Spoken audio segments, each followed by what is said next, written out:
Welcome back to YouTube channel the Bongologist. আজকে আমরা এই ভ্লগে আপনাদের দেখাতে চলেছি চন্দননগরের বেস্ট কিছু প্যান্ডেল আর ঠাকুর।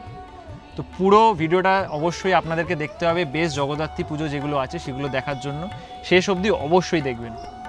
আজকে পঞ্চমী আর অলরেডি এখানে নো এন্ট্রি করে দিয়েছে, মানে মানকুণ্ডু থেকে পুরো চন্দননগর অবধি নো এন্ট্রি রয়েছে, 4 হুইলার 2 হুইলার সব কিছুর জন্য।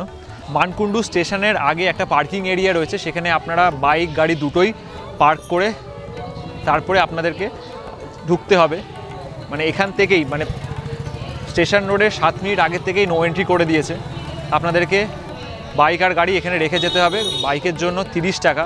আপনাদেরকে দেখাচ্ছি যে রেট চার্টটা রয়েছে বাইক গাড়ি পার্কিংয়ের, সেটা আপনাদেরকে দেখাচ্ছি।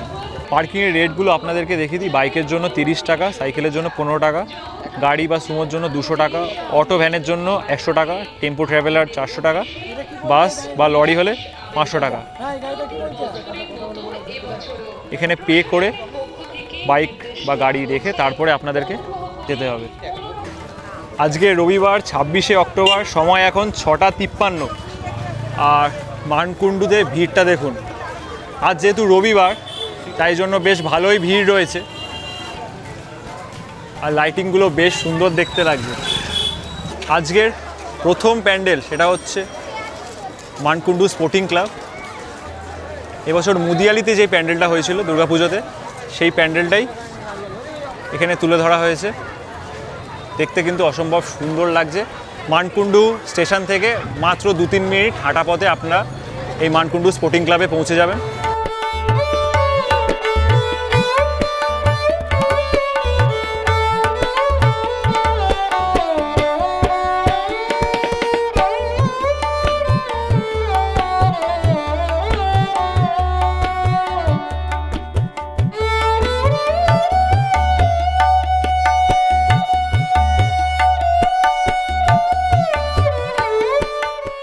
চন্দননগরে জগদ্ধাত্রী পুজো মানে অবশ্যই থাকবে লাইটিং। দেখুন কি সুন্দর লাইটিং করা রয়েছে পুরো রাস্তাটা জুড়ে, এদিকেও রয়েছে, আবার একটু আগিয়ে গিয়ে সামনেও রয়েছে, আর একটু এগিয়ে এসেই রয়েছে নতুন পাড়া জগদ্ধাত্রী পুজো কমিটি।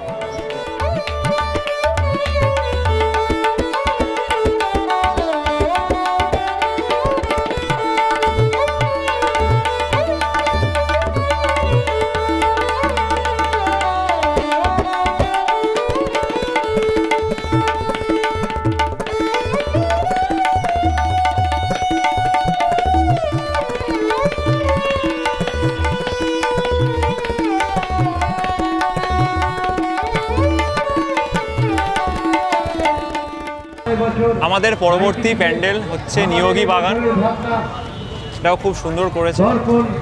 মেন রোডের উপরেই এই প্যান্ডেলটা, ভিড়টা আপনারা দেখে বুঝতেই পাচ্ছেন।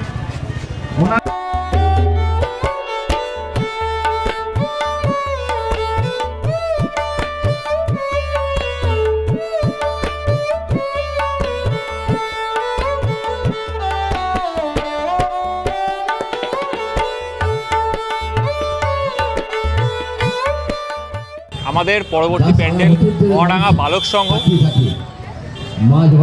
এটাও বেশ সুন্দর দেখতে করেছে। এটাতে তুলনামূলক কম ভিড়। চন্দননগর নয়,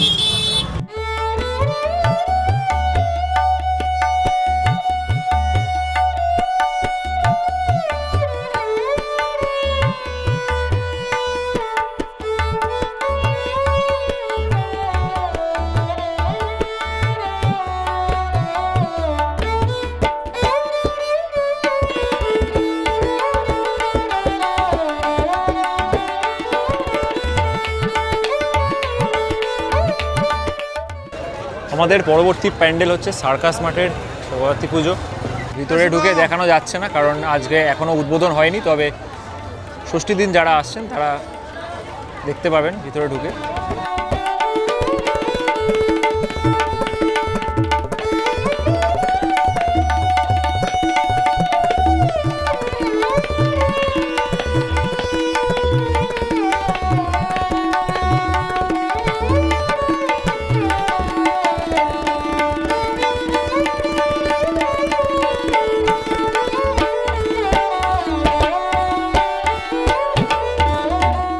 যদিও সার্কাস মাঠের ঠাকুরটা যেমন আপনাদেরকে বললাম এখনও হ্যান্ডেল ওপেনিং হয়নি, তবে স্পেশাল পারমিশন নিয়ে আমরা আপনাদেরকে দেখানোর চেষ্টা করলাম। কালকে মানে ষষ্ঠীর দিন যারা আসবেন তারা এই প্যান্ডেলটা খোলা পাবেন। আর আপনাদেরকে জানিয়ে দিই, এই সার্কাস মাঠের প্যান্ডেলের পাশাপাশি একটা বেশ বড় মাঠ রয়েছে যেখানে খুব সুন্দর একটা মেলা বসে। তো আপনারা যদি এই প্যান্ডেলে আসেন তো অবশ্যই মেলাটা ঘুরতে ভুলবেন না।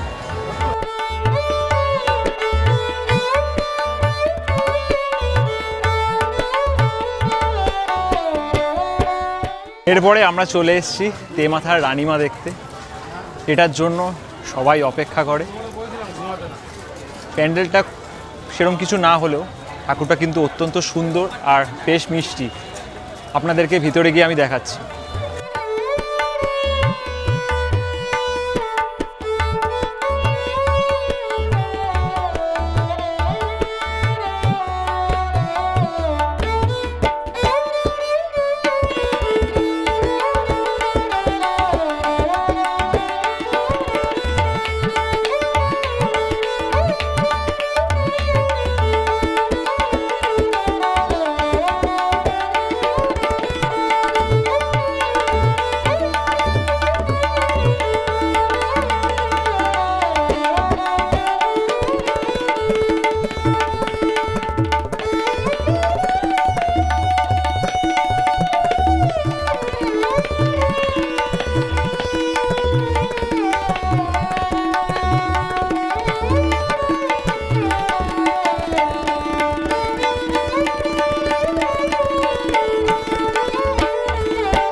সময় এখন 1:33, এখনও হেঁটে যাচ্ছি আমরা।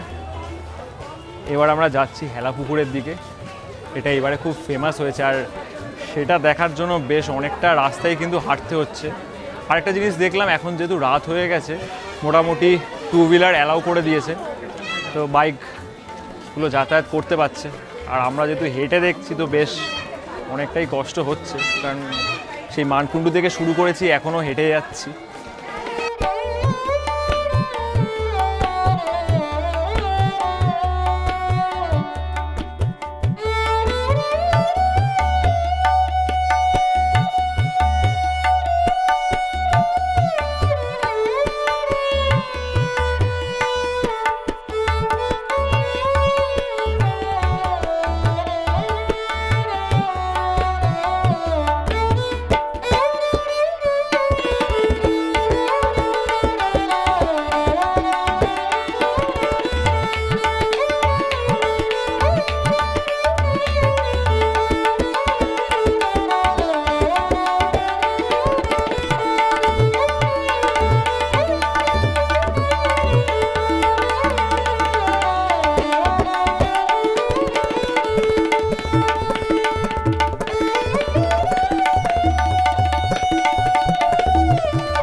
এখন বাজে রাত 3টে। এবার আমরা ফাইনালি বাড়ি যাব। যতগুলো প্যান্ডেল পারলাম আপনাদেরকে দেখালাম, বেশ কয়েকটা মিস হয়েছে, সেগুলো আমি ডেসক্রিপশানে অবশ্যই আপনাদেরকে দিয়ে দেবো, তো একবার সেগুলো দেখে নেবেন। তো ভিডিওটা ভালো লেগে থাকলে অবশ্যই লাইক করবেন, কমেন্ট করবেন, শেয়ার করবেন, আর চ্যানেলটাকে অবশ্যই সাবস্ক্রাইব করতে ভুলবেন না। বেল নোটিফিকেশানটা অবশ্যই অন করে দেবেন যাতে পরবর্তী যে ভিডিওগুলো আসে সেগুলোর আপডেট আপনারা পেয়ে যান। দেখা হচ্ছে অন্য কোনো ভ্লগে। Good night.